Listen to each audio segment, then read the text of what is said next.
Bismillahirrahmanirrahim. Assalamu alaikum. My name is Hassan and today we are going to type email in other language in Gmail. Before starting work, it's my request, please subscribe my channel. Thank you. Now back to our work. So we are in Gmail account. On top you see settings, so click on it, and then you see all settings, so again click on it. Now loading. Now general setting open, and then you see language, and then you see show all language options, so click on it, and then you see enable input tool.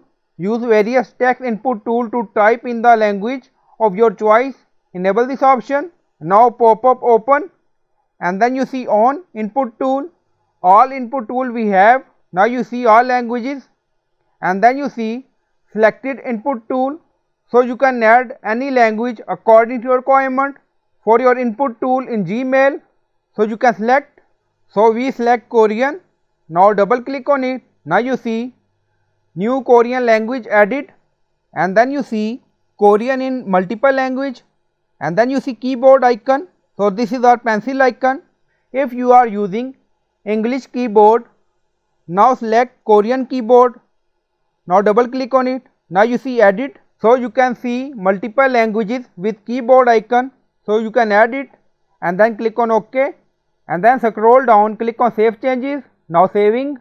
Now on top you see input tool on off, and then you see drop down, select input tool.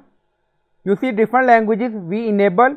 Now click on compose, new message, and then click on it, and then on top you see select input tool. Now select. You see Korean keyboard. Now click on it. Now you see Korean keyboard show, so you can write it. Now close, again click on it, and then you see Urdu keyboard. Now click on it, so you can write any language. Now remove it first. Now you see text direction change right to left for Urdu language, so you can add any language and you can type email in any languages. So I hope you like this video. Please like, comment, share, subscribe. Thank you for watching.